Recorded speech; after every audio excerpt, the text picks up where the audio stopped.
قلبي دوما يغمرني من فيض ضياء آيات المولى تدفعني نحو العليا. لقد سمع اللہ قول الذین قالوا ان اللہ فقیر ونحن اغنیاء. یقیناً سن لی اللہ تعالیٰ نے بات ان لوگوں کی جو کہتے ہیں کہ اب اللہ محتاج ہو گیا ہے اور ہم غنی ہیں. سنکتب ما قالوا، ہم لکھتے جائیں گے ان کی باتیں. وقتلہم الانبیاء بغیر حق. اب یہ بات کس کی تھی؟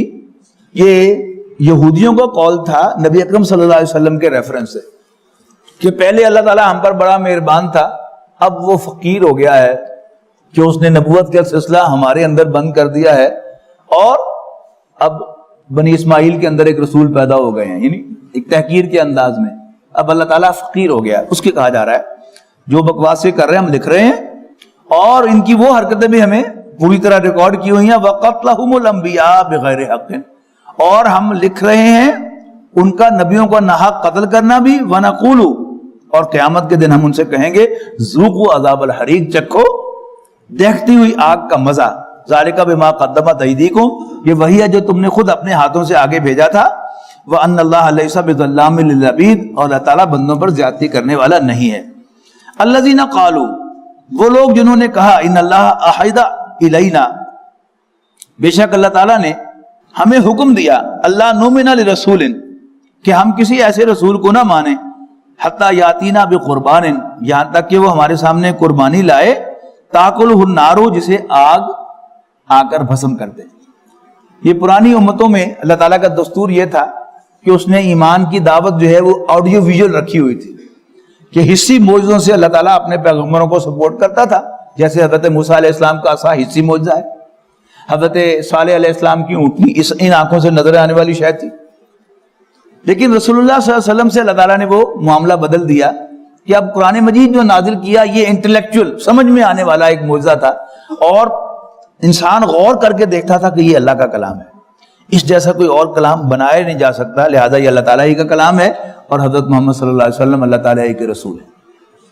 اب یہودی جو ہیں وہ حضور صلی اللہ علیہ وسلم کو نہ ماننے کے ایک ڈھکوسلا بیان کر رہے ہیں کہ اللہ تعالیٰ نے ہم سے وعدہ لیا ہوا ہے کہ ہم کسی ایسے رسول کو نہیں مانیں گے جو ہمارے سامنے ایسی قربانی نہ کرے جس کو آگ بھسم کر دے. تو قربانی کا معاملہ بھی اللہ تعالیٰ کا یہ تھا کہ جب کوئی قربانی کرتا تھا اور اللہ تعالیٰ اس کی قربانی کو قبول کرتا تھا تو نشانی یہ ہوتی تھی کہ آسمان سے ایک شعلہ آتا تھا اور اس قربانی کو جلا کے بھسم کر دیتا ہے، جس کا مطلب ہے کہ اللہ تعالیٰ نے قربانی قبول کر لی.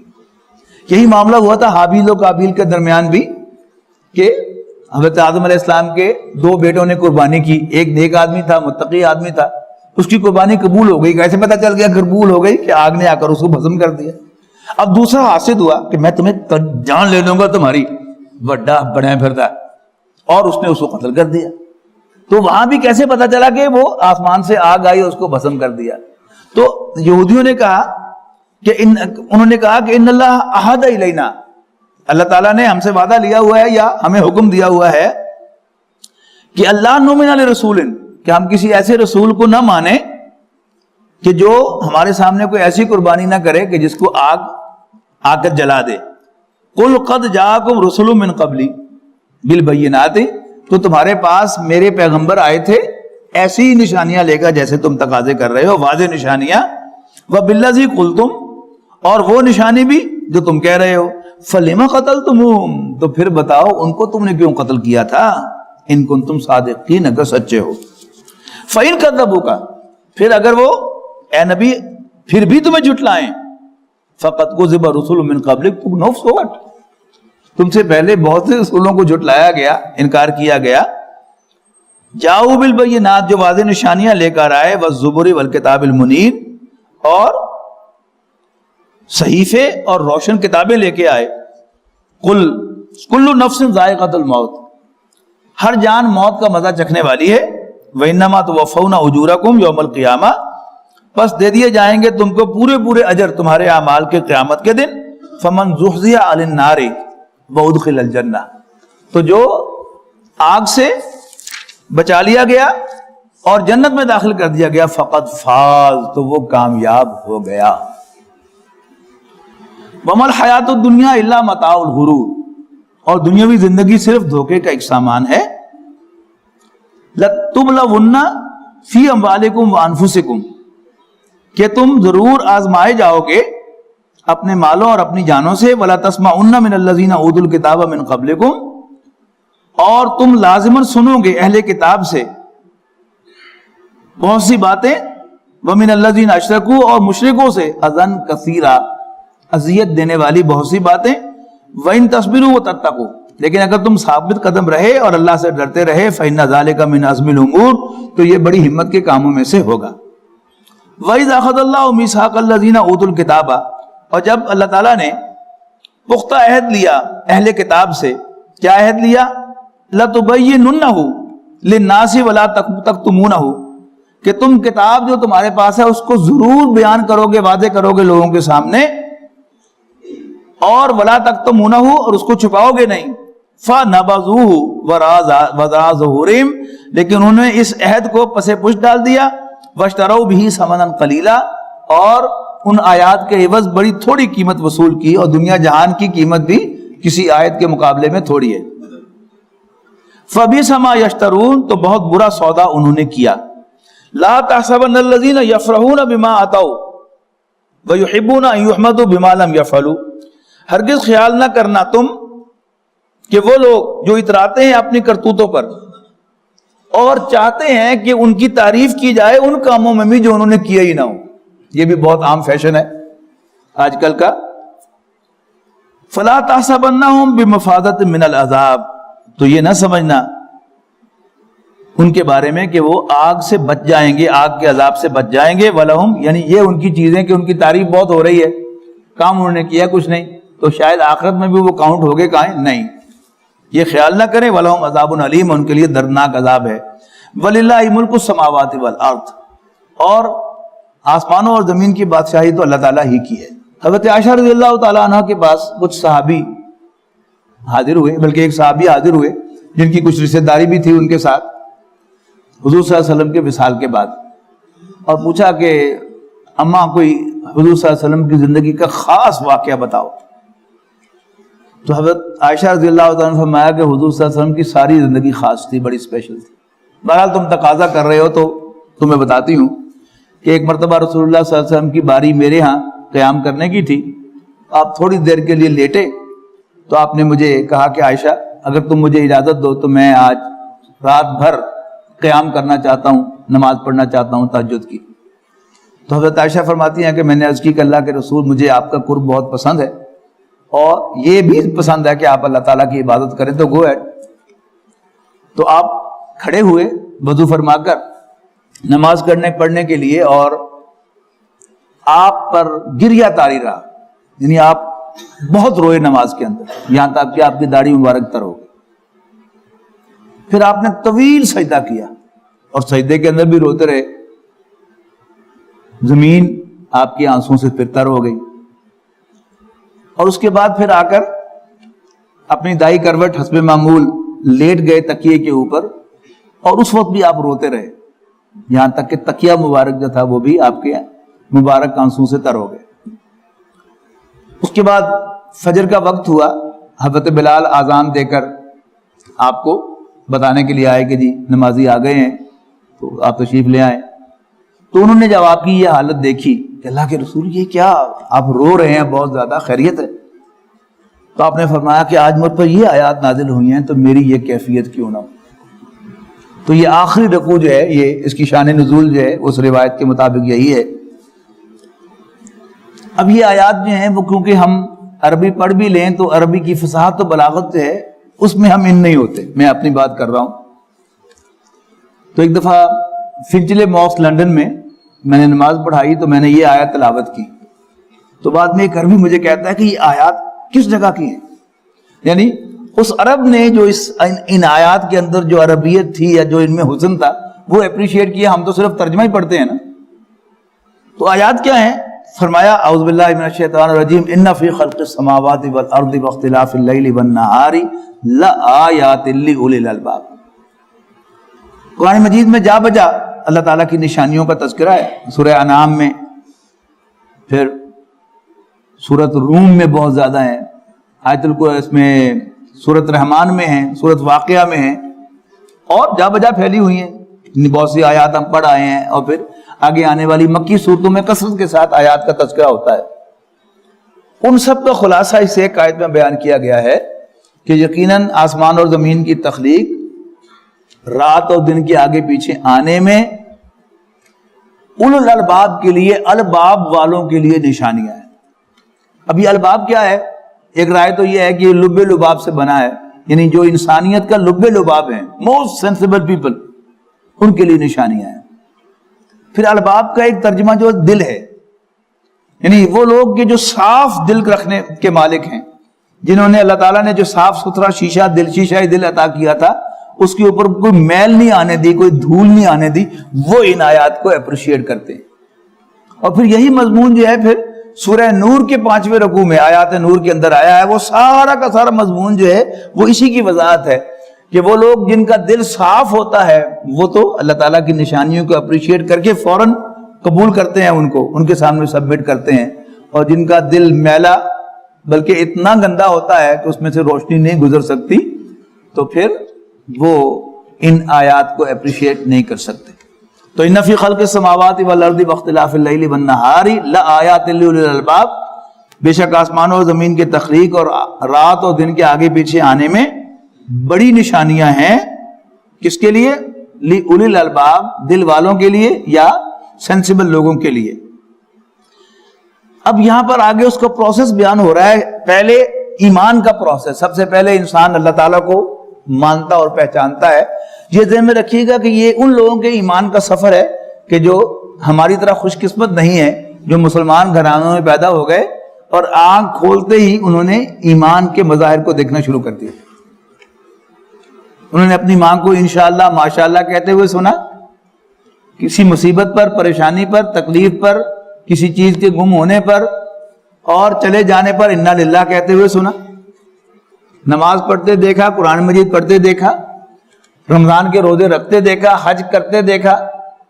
تو ہمارا اور معاملہ ہے، یعنی وہ شخص کے جو کسی کافر گھرانے میں پیدا ہوا، کافر ماحول میں پلا بڑا، تو وہ ایمان تک کیسے رسائی حاصل کرے گا؟ یعنی گویا سنتھیسس آف ایمان۔ تو اب اگلا سٹیپ ہے کہ الذین یذکرون اللہ قیاما وقعودا وعلی جنوبہم، یعنی وہ اللہ تعالیٰ کی نشانیوں کو اتنا اپریشیٹ کرتے ہیں کہ پھر اٹھتے بیٹھتے لیٹے سوتے جاگتے اللہ کو یاد کرتے رہتے ہیں، اپریشیٹ کرتے ہیں، ہاں یہ اللہ کی قدرت ہے، یہ اللہ کی قدرت ہے، یہ اللہ کی قدرت ہے۔ اور یہ نشانیاں جو ہے اصل میں انسان دیکھتا رہتا ہے، لیکن کوئی ایسی سٹیج ہوتی ہے جب آپ کو کوئی بات کلک کرتی ہے، وہ ہوتی ہے اصل مومنٹ۔ اگر انسان اس وقت اس مومنٹ کا فائدہ اٹھاتے ہوئے قبول کر لیتا ہے بات کو، تو پھر اللہ تعالیٰ اس کے لیے ایمان کا راستہ کھول دیتا ہے، اور اگر وہ اس کو ریجیکٹ کر دیتا ہے پھر وہ اور دور ہو جاتا ہے ایمان سے۔ برطانیہ میں ایک نوجوان سے ملاقات ہوئی، اس کے بارے میں پتہ چلا کہ مسلمان کیسے ہوا۔ گورا تھا کہ اس کی کچھ مسلمان لڑکوں کے ساتھ، نوجوانوں کے ساتھ دوستی تھی، اور وہ ان سے سنتا رہتا تھا بہت سی باتیں اسلام کی، انشاءاللہ ماشاءاللہ ان کی زبان سے سنتا تھا، اور پوچھتا بھی تھا کہ اس کا کیا ترجمہ، مطلب کیا ہے اس کا؟ کہتے تھے انشاءاللہ گاڈ ولنگ، ماشاءاللہ گاڈ ولنگ۔ تو ایک دفعہ وہ اپنے کسی مسلمان نوجوان دوست کے ساتھ بیٹھا تھا، تو اس نے اس طرح کی بات کہی، اس نے کہا انشاءاللہ۔ انہوں نے کہا یہ تم کیوں کہتے ہو؟ گاڈ ولنگ کا کیا مطلب ہوا؟ انہوں نے کہا جی اس لیے کہ ہم جتنا مرضی پلان کر لیں، ہوتا وہی ہے جو اللہ چاہتا ہے، اور جو کام اللہ کا منظور نہ ہو وہ کبھی نہیں ہو سکتا۔ وہ اس مسلمان دوست سے اٹھا اور پھر اپنے ایک عیسائی دوست کے باپ کے پاس گیا، وہ اس کا بزنس پارٹنر بھی تھا۔ تو اگلے دن کی کو اپائنٹمنٹ ہوئی، کل ہم ملیں گے اور یہ کام کریں گے۔ رات کو وہ شخص مر گیا، تو پھر اللہ تعالیٰ نے اس کو کلک کروایا کہ یس مسلمان ٹھیک کہتے ہیں، ہوتا وہی ہے جو اللہ چاہتا ہے، انسان کی پلاننگ جو ہے وہ اٹل نہیں ہے۔ تو یہ کلک ہونے کی بات ہے۔ تو آسمان اور زمین کی جو نشانیاں ہیں، ان میں پہلی چیز ہوئی ہے کہ نوٹ کیا کرنا ہے۔ نوٹ اصل میں یہ کرنا ہوتا ہے ان نشانیوں میں کہ یہ جو پانی میں نے پیا ہے اس سے میری پیاس بجھی ہے، لیکن پانی میں نے بنایا تو نہیں ہے، بادلوں سے میں تو نہیں پانی نیچے لے کے آیا، کون لے کے آیا میرے لیے؟ کس نے بنایا پانی؟ وہ میرا یقیناً کوئی محسن ہے، بس یہ ایک بات جو ہے وہ ذہن میں بیٹھی. روٹی کھائی تو اب سوال ذہن میں آیا کہ اچھا یہ گندم میں نے تو نہیں اگائی تھی, لیکن یہ خوراک میری ہے, کون یہ میرے لیے اگاتا ہے؟ یہ آم میں نے کھایا, یہ کس نے اگایا؟ یہ سیب میں نے کھایا, کس نے اگایا؟ یہ کھجور میں نے کھائی, یہ کس نے اگائی؟ یہ وہ سوالات ہیں جو انسان لیتا ہے. سورہ واقعہ میں 4 چیزوں کو پوائنٹ آؤٹ کیا گیا ہے کہ کیا تم نے کبھی غور کیا کہ تم عورت کے رحم میں کیا ٹپکاتے ہو؟ ایک گندے پانی کی بوند. انتم تخلقون, کیا اس بوند سے ایک بچہ تم بناتے ہو یا ہم اس کے بنانے والے ہیں؟ obviously, یعنی جو انسان اس پر غور کرتا ہے کہ اولاد میری ضرورت ہے لیکن میں اکیلا اولاد پیدا نہیں کر سکتا.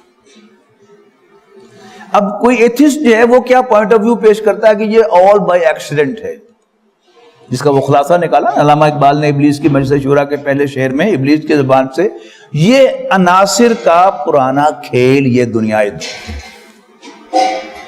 عناصر کا کھیل, یعنی کہ میٹر ایٹرنل ہے, ہمیشہ سے ہے, اور یہ عناصر کا ایکشن اینڈ ری ایکشن ہے جس سے یہ پوری کائنات جو وہ چل رہی ہے بائی ایکسیڈنٹ.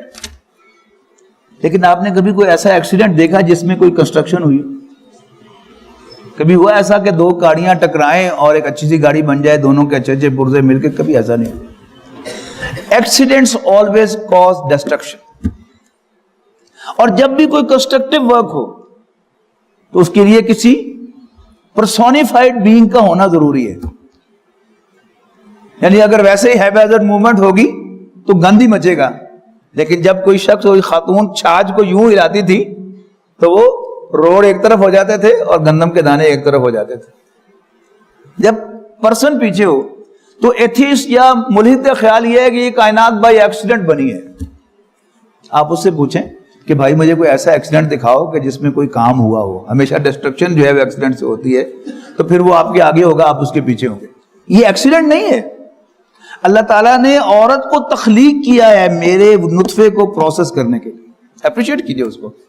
اس کا سارا اینڈوکرائن سسٹم, اس کی ساری بایو کیمسٹری اس کے گرد گھومتی ہے کہ اس نے مرد کے نطفے کو پروسیس کر کے اس کو ایک بچہ ڈیلیور کرنا ہے.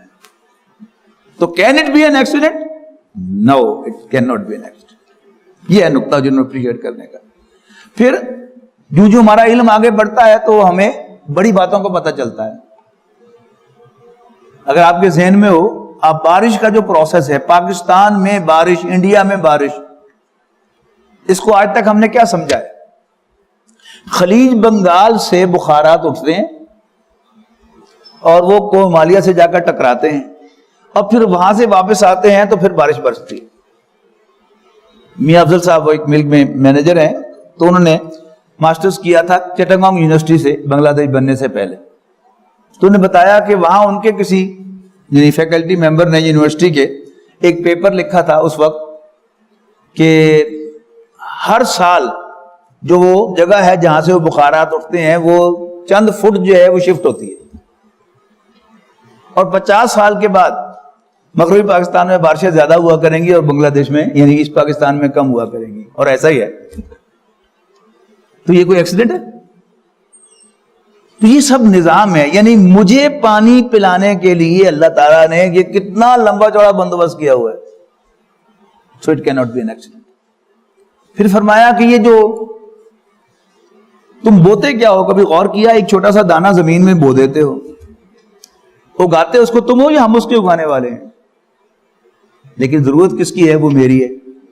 تو میں غور کروں کہ اچھا میں نے خود تو وہ دانہ نہیں اگایا, کس نے اگایا میرے لیے؟ کوئی ہے میرا کہ جو یہ سب بندوبست میرے لیے کر رہا ہے. ٹھیک ہے جی. یہ پیٹرول, یہ گیس, زمین اور سمندر کے بھی 5-5, 10-10 ہزار فٹ نیچے جو ہے وہ خزانے اس کے کس نے بنائے ہیں؟ میرا چولہا جلانے کے لیے اور میری گاڑی چلانے کے لیے. تو وہ ایکسیڈنٹ نہیں ہو سکتا. تو ان فی خلق السماوات والارض واختلاف اللیل والنہار لآیات, 2 نشانیاں اور شامل کر لیں سورہ النحل کی کہ تم دیکھتے نہیں ہو کہ یہ چوپائے کھاتے کیا ہیں؟ چارہ اور بھوسا, اور گوبر اور خون کے بیچ میں سے اللہ تعالیٰ تمہارے لیے ایک تازہ مشروب نکالتا ہے, انسٹنٹینیس ملک. کوئی شخص جو ہے وہ چھری لے کر یعنی بھینس کے تھن میں ٹک لگائے دیکھنے کے لیے کہ ذرا یہ دودھ کہاں پڑا ہوا ہے، تو اسے کیا ملے گا؟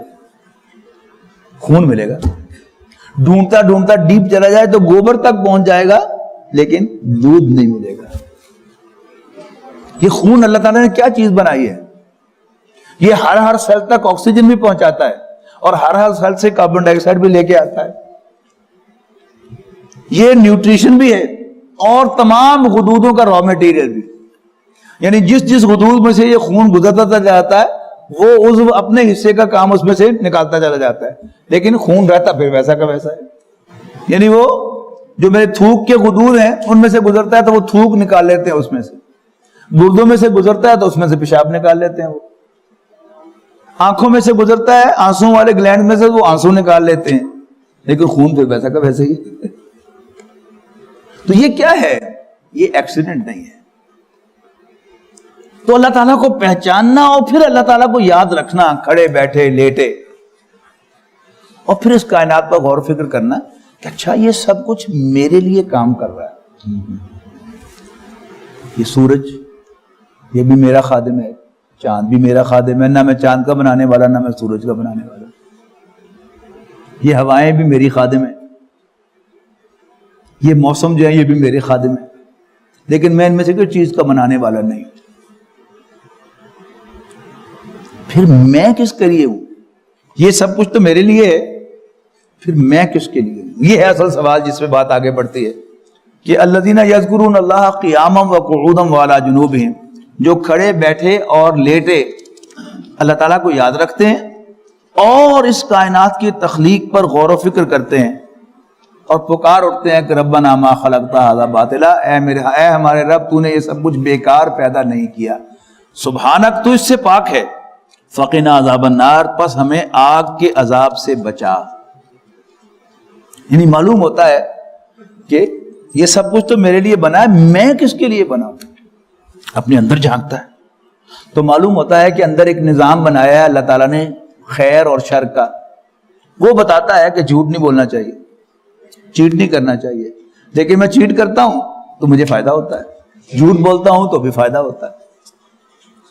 اب میں اللہ تعالیٰ کی قدرت کو جان چکا ہوں کہ یہ کائنات اس نے بنائی ہے اور وہ اس پر قادر ہے کہ مجھے مرنے کے بعد دوبارہ زندہ کر دے.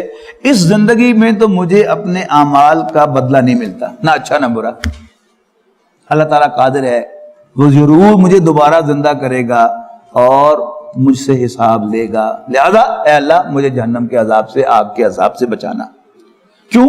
انک من تدخل النار فقد اخزیتہ، کہ جس کو بھی تو نے آگ میں ڈالا اس کو تو نے رسوا کر دیا. وما للظالمین من انصار، اور ظالموں کو کوئی مددگار نہیں ہوگا. اب آگے اگلا سٹیپ، یعنی یہ ساری کنڈیشن دل سب کچھ مان چکا ہے. اب ربنا اننا سمعنا منادیا ینادی للایمان، اے ہمارے رب ہم نے سنا ایک منادی کرنے والے کو ایمان کی منادی کرتے ہوئے، ان آمنوا بربکم، کہ اپنے رب کو مان لو، اپنے رب پر ایمان لے آؤ. فآمنا، تو ہم ایمان لے آئے.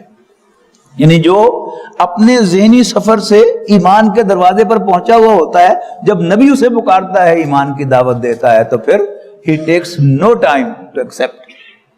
فآمنا یعنی ادھر انہوں نے دعوت دی، فوراً قبول کر لیا.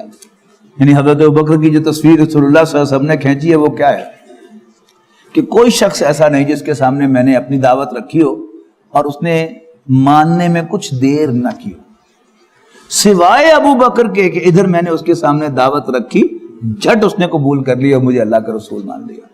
اور حضرت ابو بکر کا کمنٹ کیا ہے کہ جب اللہ کے رسول نے میرے سامنے بات رکھی تو میں نے آپ کے چہرے کی طرف دیکھا، میرے دل نے کہا کہ یہ چہرہ جھوٹا نہیں ہے، لہذا میں نے قبول کر لیا. ربنا فاغفر لنا ذنوبنا، یعنی ایمان کے بعد پھر دعائیں ہیں، کوئی ریفرنس نہیں ہے کہ میں نے تیرے پر بڑا احسان کیا ہے نبی آپ پر کہ میں نے آپ کو رسول مانا ہے. اللہ پر کوئی احسان نہیں کیا کہ میں نے تجھ پر تیرے نبی کو مان لیا ہے، بلکہ ایمان لانے کے بعد ربنا فاغفر لنا ذنوبنا، اے ہمارے رب ہمارے گناہوں کو بخش دے، وکفر عنا سیئاتنا، اور ہماری برائیوں کو ہم سے دور فرما، وتوفنا مع الابرار، ہم تو نیک نہیں ہیں، ہمیں نیکوں کے ساتھ موت دے دے. ربنا وآتنا ما وعدتنا علی رسولک ولا تخزنا یوم القیامہ، اے ہمارے رب عطا کر وہ سب کچھ جس کا تو نے اپنے نبیوں کے ذریعے سے ہم سے وعدہ فرمایا ہے، اور ہمیں قیامت کے دن رسوا نہ کرنا، انک لا تخلف المیعاد، بے شک تو اپنے وعدے کے خلاف نہیں فرمائے گا۔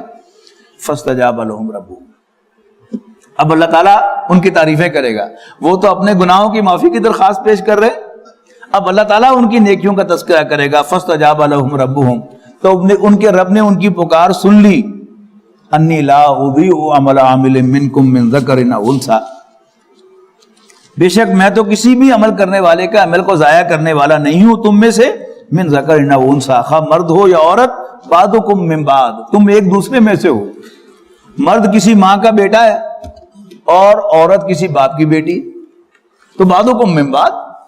فالذین ہاجروا واخرجوا من دیارہم، بس وہ لوگ، یعنی میں تو سب کی دعاؤں کو سنتا ہوں، کہ جائے کہ وہ لوگ جنہوں نے ہجرت کی، یعنی اپنا سب کچھ چھوڑا، واخرجوا من دیارہم، یہاں تک کہ اپنے گھروں سے نکال باہر کیے گئے، واوذوا فی سبیلی، انہیں میرے راستے میں ایذا دی گئی، وقاتلوا وقتلوا، انہیں جنگ کی اور قتل ہوئے، لأکفرن عنہم سیئاتہم، میں ضرور بے ضرور ان کی برائیوں کو ان سے دور کروں گا، وَلَأُدْخِلَنَّهُمْ جَنَّاتٍ تَجْرِي مِن تَحْتِهَا الْأَنْهَارُ، اور لازماً داخل کر کے رہوں گا ان کو ایسے باغات میں جن کے نیچے نہریں بہتی ہوں گی، ثوابا من عند اللہ، اللہ تعالیٰ کی جانب سے خاص اجر کے طور پر، واللہ عندہ حسن الثواب، اور اللہ تعالیٰ کے پاس بہترین اجر ہے۔